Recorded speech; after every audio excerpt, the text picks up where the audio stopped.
Hello everyone, हम लोगों का प्रोग्राम नंबर 40 और आज का जो प्रोग्राम है वो मिलता जुलता होगा पिछले प्रोग्राम से। तो अगर आप लोगों ने पिछला प्रोग्राम कर रखा है तो मैं आप लोगों को बोलूँगा कि आप लोग ये प्रोग्राम अपने से ट्राई करो, और अगर आप लोगों को अपने से बन जाए, रन कर जाए, फिर आप लोग यहाँ पे मेरा कोड देखो कि मैं किस तरह से बना रहा हूँ और आप लोग अपना मैच करो कि क्या आपका और मेरा सेम है या आप लोगों ने मुझसे अच्छा बनाया है, तो ज़रूर कॉमेंट करना, ठीक है। तो सबसे पहले आप लोग अपने से करो, और अगर आप लोगों ने पिछला प्रोग्राम नहीं देखा है तो हो सकता है आप लोगों को थोड़ा सा दिक्कत हो ये प्रोग्राम बनाने में, तो मैं यहाँ पे कर रहा हूँ, लेकिन आप लोग अपने से ट्राई ज़रूर करना, ठीक है। फिलहाल मैं यहाँ पे स्टार्ट करता हूँ।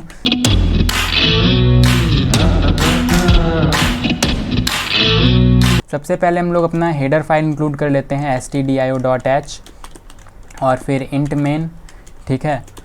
और यहाँ पे हम लोगों को किस किस चीज़ की ज़रूरत पड़ने वाली है सबसे पहले तो वो देख लो। तो अगर n नंबर्स का सम कैलकुलेट करना होता है तो आप लोगों ने पहले वाले प्रोग्राम में देखा होगा, अगर तो कुछ प्रोग्राम्स पहले ही शायद मैंने बताया था। अगर n नंबर्स का सम कैलकुलेट करना होता है तो एक तो सम नाम का वेरिएबल लेना पड़ता है, उसको 0 से इनिशियलाइज करना पड़ता है ताकि उसमें गार्बेज वैल्यू ना हो, और फिर sum is equal to sum plus something हम लोग करते जाते हैं तो वो जुड़ता जाता है, ठीक है। तो वो तो हम लोग यहाँ पे कर ही रहे होंगे।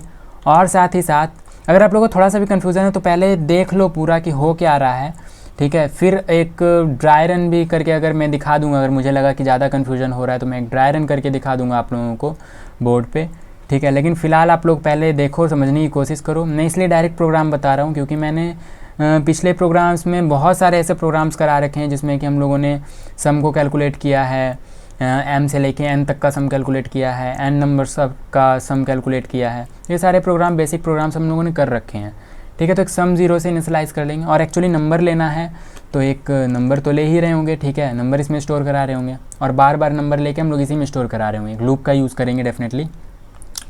और सम हो गया, और एवरेज कैसे निकालते हैं तो आप लोगों को पता होगा, टोटल सम डिवाइडेड बाय जितना नंबर है, टोटल सम डिवाइडेड बाय जितना नंबर, उम्मीद है तो आप लोगों को पता ही होगा। तो कितना नंबर है तो उसके लिए हम लोगों को एक काउंट नाम का भी वेरिएबल बनाना पड़ेगा, काउंट इज इक्वल टू 0, और काउंट प्लस प्लस करते जाएंगे जैसे जैसे नंबर इनपुट होगा। एक नंबर इनपुट होगा, काउंट प्लस प्लस करके 1 कर देंगे। दूसरा नंबर यूज़र ने इनपुट किया तो काउंट प्लस प्लस करके 1 से 2 कर देंगे। तीसरा नंबर इनपुट किया 4 कर देंगे। इसी तरह अगर यूज़र ने n नंबर्स इनपुट किया तो काउंट हमारा n हो जाएगा, और सम कैलकुलेट करके सम डिवाइड बाय काउंट कर देंगे, ठीक है। ये ध्यान में रखना। और एवरेज निकालेंगे तो एवरेज हम लोग यहाँ पे फ्लोट में ले लेते हैं, ठीक है। फ्लोट एवरेज, क्योंकि एवरेज तो फ्लोट में ही आएगा डेफिनेटली, हो सकता है इंटीजर में भी आए लेकिन फ्लोट में आने की ज़्यादा संभावना है, ठीक है। एवरेज फ्लोट में आ सकता है। और हम लोग एक काम करते हैं ना, नंबर भी फ्लोट में ले लेते हैं। ऐसा कोई ज़रूरी नहीं है कि यूज़र इंटीजर नंबर इनपुट करे, फ्लोट भी कर सकता है, तो हम लोग यहाँ पे नंबर को भी फ्लोट में ही ले लेते हैं। अब क्या करते हैं, अब अपना प्रोग्राम बनाते हैं। सबसे पहले क्या करना होगा, यूज़र से एक नंबर लेना होगा, और डू वाइल का यूज़ मैंने पिछले प्रोग्राम में करने सिखाया था। यहाँ पे एक्चुअली डू वाइल का नीड नहीं पड़ेगा। क्यों पूछा आप लोग, क्यों? क्योंकि वहाँ आप लोगों ने देखा था पिछले प्रोग्राम में डू वाइल का यूज़ कर रहे थे तो एक बार प्रोग्राम चल ही रहा था, -1 भी इंक्लूड हो रहा था, ठीक है। और -1 को तो इंक्लूड करना नहीं है, -1 को तो तब यूज़ करना है जब हम लोगों को प्रोग्राम से बाहर आना हो, मतलब प्रोग्राम को ख़त्म करना हो, ठीक है। यहाँ पे डू वाइल का यूज़ नहीं करेंगे, यहाँ पे हम लोग सिर्फ और सिर्फ वाइल का यूज़ करेंगे। डू वाइल से भी कर सकते हैं, अगर हम लोग अपना ये आउटपुट अपना बाहर में ले ले और फिर उसके बाद अंदर अपना काम करें, उसको भी अगर अच्छे तरह से इम्प्लीमेंट किया जाए तो वो भी काम कर सकता है यहाँ पे, लेकिन वाइल का यूज़ करेंगे हम लोग। इंटर ए नंबर, ठीक है, इंटर ए नंबर, क्योंकि हम लोग चाहते हैं जैसे ही -1 इंटर हो और वो प्रोग्राम ख़त्म हो जाए, -1 इंक्लूड नहीं होना चाहिए। और scanf %d, एम्परसेंड नंबर में स्टोर करा लेंगे। और ये सब तो बच्चों वाला चीज़ है, आप लोगों को पता चल ही गया होगा। तो करेंगे क्या, वाइल एक लूप चलाएंगे जब तक नम नॉट इक्वल टू -1 है, ठीक है, नॉट इक्वल टू -1 है। अब ये कंडीशन बहुत को समझ में नहीं आता वाइल के अंदर, ठीक है। तो ध्यान से देखो लिखा क्या है, जब तक नंबर -1 नहीं है तब तक प्रोग्राम चलता रहेगा, जब तक नंबर -1 नहीं है तब तक प्रोग्राम चलता रहेगा, लूप चलता रहेगा।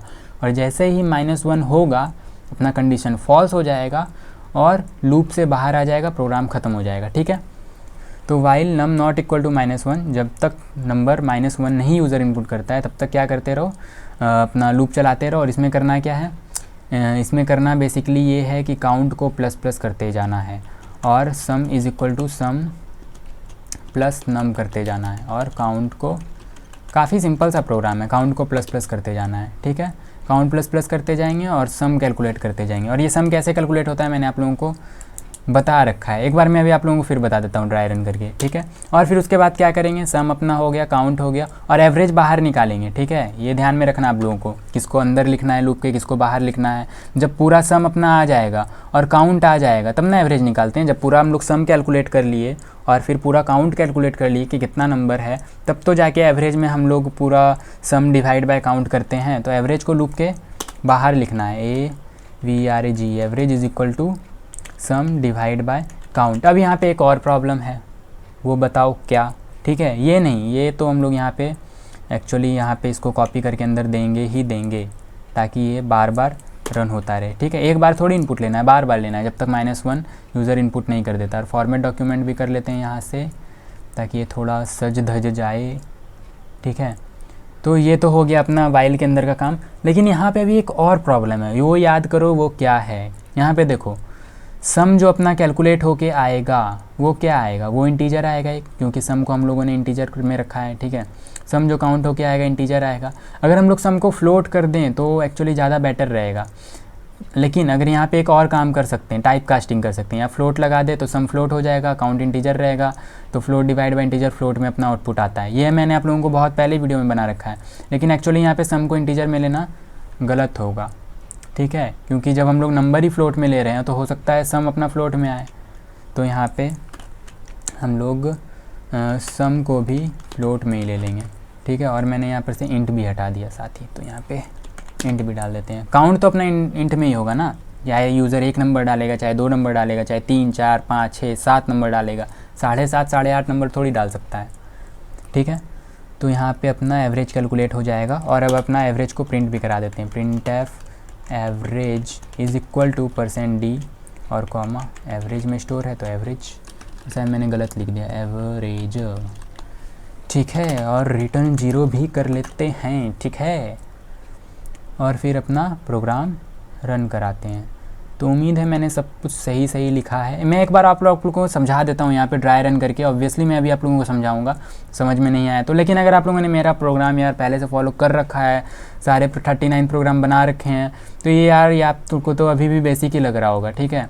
लेकिन अगर नहीं बना रखे हैं तो हो सकता है थोड़ा दिक्कत हो रहा हो, किसको अंदर यूज़ करना है, किसको बाहर यूज़ करना है, कब डू वाइल करना है, कब वाइल करना है, ये सब थोड़ा सा आप लोगों को प्रोग्राम प्रैक्टिस करने पे ही समझ में आएगा, सिर्फ थ्योरी पढ़ने से कुछ नहीं होगा। तो कंट्रोल शिफ्ट बैकवर्ड से रन करा लेते हैं। एक्चुअली ना मेरा कोड रनर यहाँ पे काम नहीं कर रहा और ये लैपटॉप इतना हैंग करता है कि मैं यहाँ पे एक्सटेंसन भी डाउनलोड करता हूँ तो वो एक्सटेंसन भी काम करने में इतना टाइम ले लेता है कि क्या ही बताऊँ, छोड़ो ऐसे ही कर लेते हैं। देखो अभी तक यही नहीं आया है, देखो यहाँ पे कितना लेट से आता है। मैं रन अभी करता हूँ, आता कल है।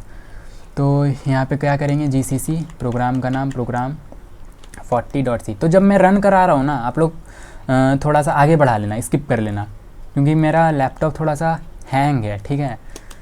तो आप लोग आगे बढ़ा के देख लेना ./a.exe और देख लो कितना स्लो काम कर रहा है ये। इंटर ए नंबर, तो नंबर यहाँ पे इंटर करते हैं। तो कुछ ऐसा इनपुट करते हैं जो कि जिसका कि एवरेज आप लोगों को ऑलरेडी मालूम हो, ताकि हम लोग चेक कर पाएँ। 2 3 1, 2 3 1 का एवरेज क्या होता है, 2 + 3 + 1 होता है 6। और टोटल काउंट कितना हुआ, 3 नंबर हुए, तो 6 / 3 तो आना चाहिए एवरेज 2। अब एवरेज तो काउंट करने आप लोगों को आता ही होगा। तो अरे ये क्या हुआ, -1 डाला फिर भी ये काम कर रहा है, हैं? अरे बाप रे बाप, 1 मिनट, मेरा तो प्रोग्राम ही क्रैश कर जाएगा, 1 मिनट।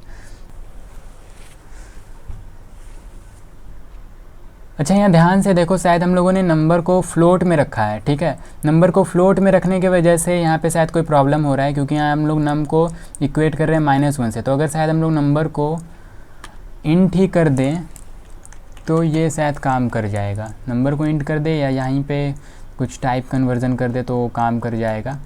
तो अब शायद काम कर जाना चाहिए, चलो ट्राई करके देखते हैं। कंट्रोल शिफ्ट बैकवर्ड और चल जा मेरे भाई, चल चल चल। प्रोग्राम 40 और ./a.exe, चलना यार चलना। 6 -1 डालते हैं, क्या ये प्रोग्राम रुक रहा है? तो हाँ रुक गया। देखो 6 का एवरेज तो 6 ही होता है, 1 नंबर का एवरेज क्या ही आएगा, ठीक है। एक बार और रन कराते हैं अपना, और आ जा यार, इंटर ए नंबर 2 डालते हैं, सॉरी 32 हो गया, 2 3 एंड 1 डालते हैं। तो 2 3 और 1 का एवरेज क्या होता है, 2 + 3 + 1 6 एंड 6 और टोटल नंबर है 3, तो 6 / 3 2 आना चाहिए एवरेज। तो देखते हैं क्या 2 आता है, देखो एवरेज 2 आ रहा है। और 2.0000 अच्छा नहीं लग रहा है, तो यहाँ पे आप लोग .2 लगा देना। ये तो आप लोगों के ऊपर डिपेंड करता है कि कैसे फॉर्मेटिंग करते हो। तो अपना प्रोग्राम बन गया और सही से काम कर रहा है। और ये उस समय ये किस लिए काम नहीं कर रहा था, क्योंकि हम लोगों ने नंबर को इन फ्लोट में कर दिया था और यहाँ पे हम लोग -1 ले रहे थे, जो कि ये एक इंटीजर था, तो ये इक्वेट हो ही नहीं पा रहा था, ठीक है, सही से, क्योंकि यहाँ पे ये फ्लोट था और यहाँ पे ये अपना इंटीजर था। तो इसको अगर फ्लोट में कन्वर्ट कर देते कुछ इस तरह से तो शायद ये हो जाता, लेकिन खैर आपको करके देखना टाइप कन्वर्जन, और फिर आप लोगों को शायद प्रोग्राम में भी फ्लोट में ही डालना पड़े तब ये काम करे। तो इसलिए मैंने इसको नंबर में ही कर दिया, इंट में ही कर दिया सॉरी। और यहाँ पे एक्चुअली तो इंट था ही था, तो ये इक्वेट हो गया सही से और अपना प्रोग्राम सही से काम कर रहा है। अगर आप लोगों को ड्राई रन भी चाहिए तो चलो मैं एक थोड़ा सा ड्राई रन भी कर देता हूँ, ठीक है। सम वाला हो सकता है आप लोगों को समझ में नहीं आए, अगर सम वाला आप लोगों ने प्रोग्राम नहीं देखा हो तो। सबसे पहले सम का वैल्यू क्या था, सम का वैल्यू था 0। फिर सम का वैल्यू क्या हो गया, सम का वैल्यू हो गया sum is equal to sum क्या था, sum 0, sum is equal to, यहाँ पे हम लोगों ने फार्मूला क्या लिखा है, sum is equal to sum plus number लिखा है, यही फार्मूला लिखा है हम लोगों ने। तो सम का value sum is equal to sum plus num, तो सम क्या था 0, तो 0 प्लस नम जो कि हम लोगों ने डाला 2, तो ये कितना आ गया 2। फिर वही होगा, same to same process repeat होगा, sum is equal to sum का वैल्यू अब क्या हो गया 2 प्लस नंबर क्या हम लोगों ने डाला 3, तो 3 + 2 हो गया 5। फिर सेम प्रोसेस रिपीट होगा, सम इज़ इक्वल टू सम हो गया 5 और नंबर क्या डाला था हम लोगों ने लास्ट में 1, तो 5 + 1 6। जो अभी हम लोगों ने प्रोग्राम में रन कराया वही हम लोग कर रहे हैं, 2 3 और 1 6, ठीक है। तो सम अपना क्या आ गया, सम अपना आ गया 6। और उसी तरह काउंट प्लस प्लस कर रहे थे, एक बार काउंट प्लस प्लस किए तो 0 से हो गया काउंट 1, फिर 1 से हो गया काउंट 2, फिर 2 से हो गया काउंट 3, क्योंकि हम लोगों ने 3 बार ये स्टेप को रिपीट किया, तो 1 2 और 3, तो काउंट अपना कितना आ गया, काउंट अपना आ गया 3। और लूप से फिर बाहर निकलने के बाद हम लोग एवरेज कैलकुलेट किए, एवरेज इज इक्वल टू क्या किए, सम डिवाइड बाय काउंट, ठीक है। तो अपना सम क्या आ गया, सम आ गया 6, डिवाइड बाय काउंट क्या आ गया, काउंट आ गया 3, तो 6 डिवाइड बाय 3 यहाँ पे आ गया 2, ठीक है। तो इस तरह से हम लोग कुछ अपना काम करे थे। और एक बात यहाँ पे, अब तो हम लोगों ने नंबर को भी क्या ले लिया है, अच्छा सम यहाँ पे फ्लोट में है, ठीक है, तो फिर सही है। अगर सम भी हम लोग इंटीजर में कर लेते तब हम लोग यहाँ पे फ्लोट टाइप कास्टिंग करना पड़ता, और वो मैंने आप लोगों को बताया। तो उम्मीद है आप लोगों को प्रोग्राम समझ में आ गया होगा, ठीक है। इसको और ड्राई रन करो डीपली, मैंने पिछले प्रोग्राम्स में बता रखा है डीपली ड्राई रन, तो मैं बार बार इतना डीपली ड्राई रन नहीं कर रहा हूँ, आप लोगों को प्रोग्राम बता रहा हूँ, कॉन्सेप्ट समझा रहा हूँ। और बस आगे चल के हम लोग अच्छे प्रोग्राम्स और करने वाले हैं। मैंने बताया था 60 एवं प्रोग्राम होने दो, 60 तक हम लोग बेस बिल्ड कर लेंगे अच्छे से।